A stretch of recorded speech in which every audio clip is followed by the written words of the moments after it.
بسم اللہ الرحمن الرحیم۔ نقلی نماز پڑھنے پر انعام خداوندی۔ ایک بادشاہ اپنی جوان سالہ بیٹی کی شادی کو لے کر بہت فکر مند رہتا تھا۔ وہ برسوں سے نیک اور عبادت گزار داماد کی تلاش میں تھا۔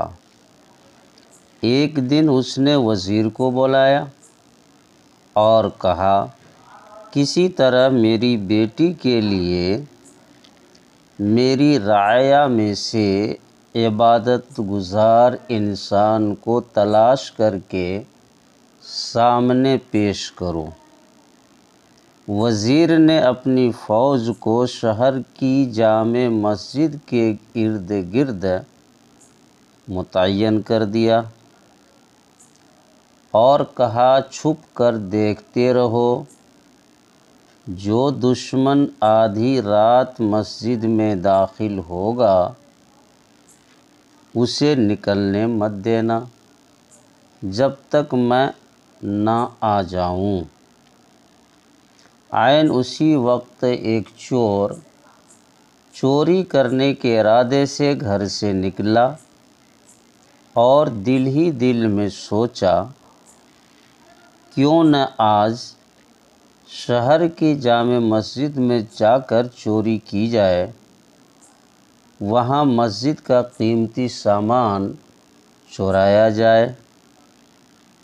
چور جیسے ہی جامع مسجد میں داخل ہوا، مسجد کی انتظامیہ نے چور سے بے خبر مسجد کو باہر سے تالا لگایا اور اپنے گھروں کو چلے گئے۔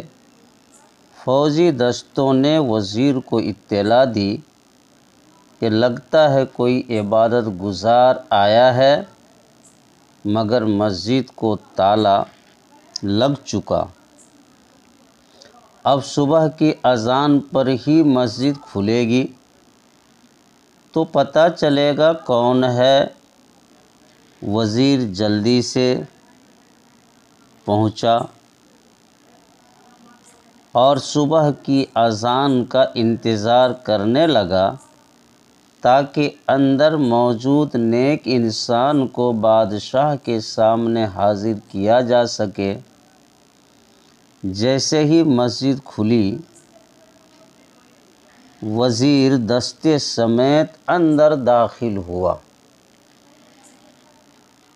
چور یہ دیکھ کر گھبرایا کہ آج تو پکڑا گیا، اور جلدی سے نماز کی نیت باندھ لی۔ یوں ہی سلام پھیرتا فوراً کھڑا ہو کر دوبارہ نیت باندھ لیتا۔ وزیر کو اس کی عبادت گزاری پر یقین آ گیا۔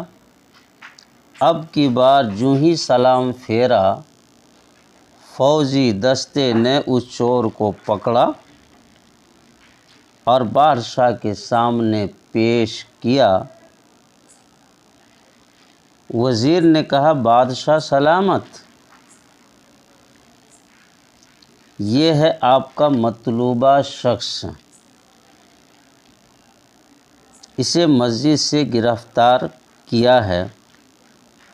رات بھر مسجد میں عبادت کرتا رہا۔ چور کی حالت غیر ہو رہی ہے۔ بادشاہ چور سے مخاطب ہو کر کہنے لگا، کیا خیال ہے اگر میں اپنی بیٹی کی شادی تمہارے ساتھ کر کے تمہیں اپنی سلطنت کا ولی عہد مقرر کر دوں؟ کیا تمہیں منظور ہے؟ چور ہکا بکا ہو کر دیکھنے لگا۔ ڈرتے ڈرتے پوچھا، عالی جاں، یہ کرم نوازی کس وجہ سے ہے؟ بادشاہ نے کہا، تم عبادت گزار ہو، رات بھر مسجد میں رہے، صبح اذان ہونے پر باہر آئے۔ چور دل ہی دل میں سوچنے لگا، اے اللہ میں چوری کی نیت سے ہی صحیح مگر تیرے گھر گیا، دکھلاوے کی نیت سے ہی صحیح نماز ادا کی، اور بدلے میں تو نے دنیا میری قدموں میں ڈال دی۔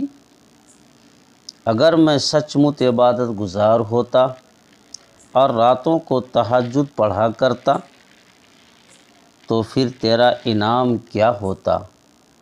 وہیں کھڑے کھڑے نادم ہو کر تائب ہوا۔ خوش نصیب ہیں وہ لوگ جن کا دل عبادت میں لگتا ہے، اپنے مالک کے سامنے گڑ گڑا کر ذکر کرتے ہیں، آرام دہ بستروں کو چھوڑ کر مصلی پر کھڑے ہوتے ہیں۔